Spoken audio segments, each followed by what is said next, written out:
Every Canadian claims that their credit card points are somehow the best. And of course, banks do a good job advertising it. You see this big 5x multiplier, you see this big, you can earn up to $1,400 a year. Actually, you know what? They don't say dollars. They say you can earn up to 150,000 points a year, which could be a lot. It could be very little. You don't actually know.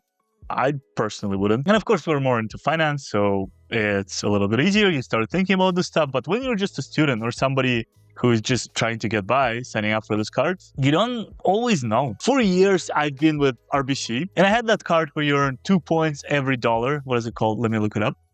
I tried doing it with RBC. I cannot. I don't know whether a website is so not user-friendly.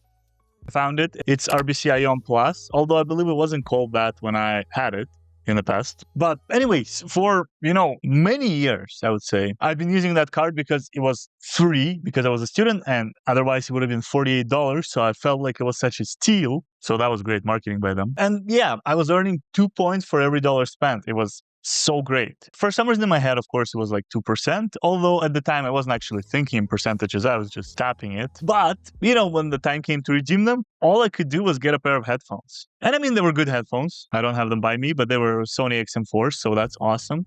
But I don't even know if they covered the whole thing. I'm going to be honest, I think I still had to pay like $100, maybe 50. And that was after a couple of years of using it. So back to the point, as I said, banks don't really tell you necessarily how much their points are worth. They flash these big numbers, but they don't really tell you what it's worth dollar-wise. And at times, they even go ahead and devalue their points. If you got a credit card and you're spending on it, and the bank is actually devaluing points, it's like you're giving them free money. So once again, that's absolutely ridiculous. We should never do that. They have enough money as is. But today, I want to talk about 5 cards and 5 point systems and essentially see how useful they can be or how completely useless or at least nonsensical in terms of the rewards. So without further ado, let's look right into that. So today, I'm going to go through 5 different reward systems, and there are so many more, but I just wanted to go through the 5 biggest ones based on, of course, our precious banks. I'm not going to go through PC Optimum, just the big 5, because, they're the ones saving the Canadian economy. Thank you. Have you said thank you this morning to your bank? Have you? So let's get into them. Of course, I'm going to go from worst to best. So at number 5, we got, you probably guessed it, but maybe you haven't, BMO. Number 5 is BMO. Unfortunately, I had to give it the absolute bottom of rankings for a fairly simple reason. But let me clarify. If you hold the card like BMO Eclipse Visa Infinite, for example, I've made a video on it not too long ago. You see this really cool 5x multiplier on food and drinks. And you're like, oh my God, that's amazing. That's just like Amex that gives you 5x when dining out of their points, which are different once again. But again, the math for BMO doesn't check out. Why? Well, their best redemption category, travel, it takes 150 points, the BMO points, to clear $1 in value, which makes every point only equal 0.67 cents. So therefore, the 5x multiplier is not actually 5x in the dollar value. Instead, you only get 3.3% return, 3.3% cashback if you redeem for their best category. And there are other categories that actually give you even less. So that's something to keep in mind. And of course, there's also a spending cap, for example, $6,000 for groceries a year, which is actually a lot of money. I agree with you, absolutely. But with how the prices of groceries have been going, if you have a household of more than, let's say, yourself, you probably have to budget for it quite a bit. You probably have to do some math because it caps out at $500 a month spent. And that's okay. But unfortunately, after that, you actually go back to 1 point per dollar spent, 1 BMO point. So instead of getting even 1% cash back with the most basic credit card out there, you're actually going to be getting only 0.67% cash back, which is, of course, nonsensical. And as I said, their booking portal is a little bit funky. Their setup, I don't personally love, so I'm going to put it in number 5. I'm going to be honest with you. Now, for number 4, can you guess it?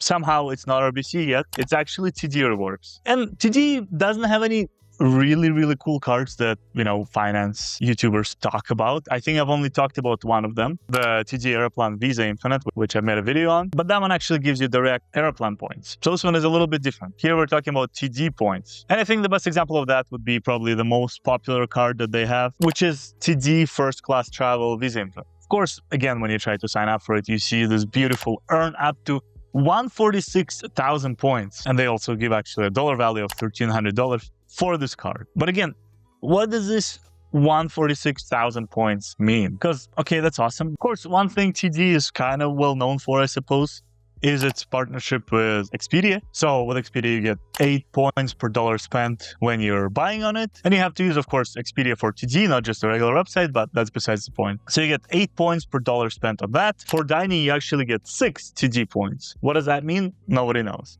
For entertainment, 4 TD points, and so on. But once again, what do these points mean? Is 8 points per dollar good? Is 6 points per dollar better than Amex Cobble? Without digging into it, you literally have no idea. But I can tell you what's going on here. Unfortunately, this point per point value is actually worse than BMO somehow.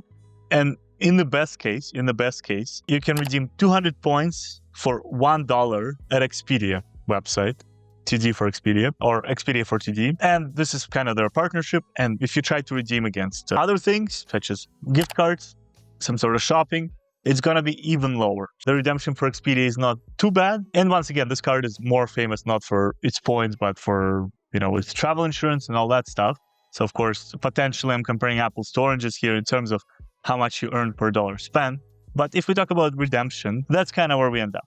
So it's a little bit lower. I personally believe they somehow, TD is surprising me. They are being more transparent than BMO, and they're not necessarily overselling their point system to you. Okay, let's move on to the runner-up. So number 3, I would say it's actually a tie between 2 point systems, which is Scene Plus and CIBC Aventura. And let's talk about this. So Scene Plus, first of all, we all know this because we go to Cineplex, but it's actually earned on a lot of cards through Scotia, such as Scotiabank Amex Gold. Scene Plus program is probably the most honest one out there. It's actually really cool how it's so simple. It's 1 point equals 1 cent. So when you get 1,000 points, you can redeem it at Safeway for $10. It's that simple. And we're not going to talk about the earn rate specifically because I feel like I've been going into that more while here we're talking about the rewards. Hence, I just want to talk about the points. So what I like, another thing about Scene Plus is you can actually apply these points to any, I think, travel purchase you made, even after the fact. Or once again, use them directly at register, Safeway, Sobeys, and so on. Can you use them at Cineplex? I've never actually...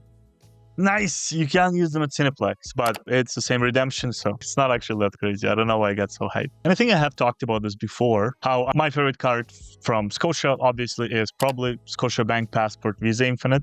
Mostly because of the lounge passes and the travel insurance, but it actually has decent earn rates, I suppose, if you shop mostly at, Scene Plus stores, like Safeway, Sobeys, and so on. Yeah, I think it's 3 points per dollar spent, and then you get 2 points at restaurants, movies, ride shares, all this stuff. So it's not actually a bad card.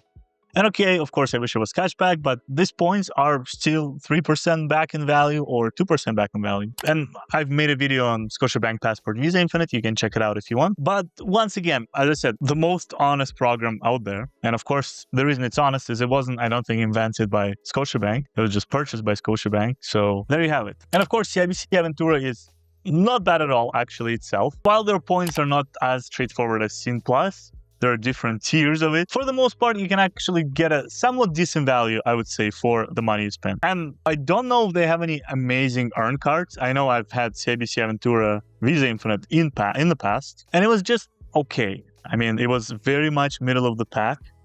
I believe you earn 2 points on the Visa Infinite. Actually, I just checked, and that's not the case. You actually earn 1 point for most things, and you get 1.5 points for gas, grocery shopping, pharmacy, and so on. And you get 2% for booking travel through Expedia. So technically, it's not actually that great of a card. And so, of course, we're not going to talk about the card specifically, but let's talk about the redemption point. So as you can see, like if we can redeem at 1 cent, it's somewhat manageable. I mean, that means we at best get 2% per dollar spent, and at worst get 1.5 to 1%. Okay, I mean, it's comparable to some of the other bank cards. But can we actually do that? Well, the only way to actually get $1 per 100 points or or 1 point % is to use it for travel, and specifically travel through CIBC Rewards. I think you can use it to book, for example, hotels as well through Expedia. And for some reason, this seems like an ad for Expedia. I've mentioned it so many times, but yeah. So CIBC for Expedia is another thing similar to Expedia for TD, where they want you to book through their portal. And so the redemption was okay. But once again, these redemption points are pretty mediocre considering the earn rate as well. So why is it number 3? Well, once again, as I said, for traveling, or some people, of course, this is kind of a no-no, but Some people book a hotel. They use the CIBC points to apply to that. So it's covered. They book it for, 6 months in advance, and then they refund it after some time. So you get 1% cash back per point, and it technically is just a statement on your credit card. So I would say that's not necessarily the worst. Again, we can still strive for that consistency of 1 cent per point, and I do like that. But without further ado, we should get to our, it pains me to say it, but RBC actually made it to second place. Let me explain why. Again, they don't necessarily have greatest earn rates, but those points are a little bit more powerful than regular one-for-one comparison. You can use it on RBC's fixed air travel chart, for example, to get up to 2 cents per point on short-haul flights. Or you can transfer it to WestJet, British Airways, Air Canada, and so on. And surprisingly, our RBC actually runs promotions fairly often of 10 to 30% value add for transferring your points to a specific airline. So that's a great way to multiply your points as well. And as I said, it's more gamified, which I guess is a part of the experience with points. Hence, I would say I'm going to give them second place. And lastly, obviously, you already know what I'm going to say. I'm going to say Amex Cobalt. And I'm going to say Amex membership rewards.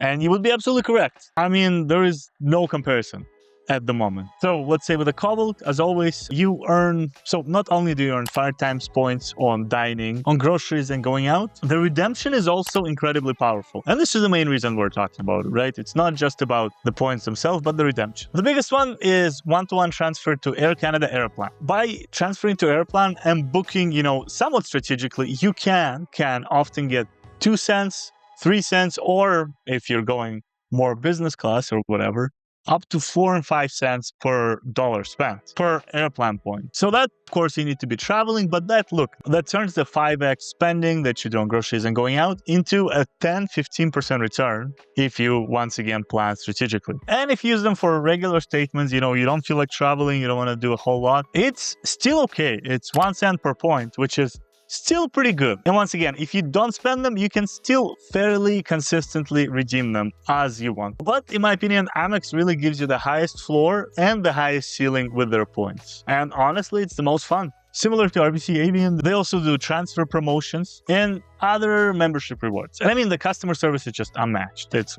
as the banks generally have somewhat decent customer service, but Amex is just unmatched. But yeah, I think this is official. So this is my personal opinion on the rankings for the Big Five and Amex. I feel like, and hopefully it makes sense to you. Maybe I didn't mention something. Maybe I missed a point system. Maybe you want me to talk about a specific one. Please let me know in the comments down below. And, if you are currently collecting, let's say, RBC points, do you consider switching, for example? Or seeing at how much these points are valued, does it make more sense to just get a simple cashback? That's something to think about. But thank you guys for watching, and I'll see you in the next one. Take care.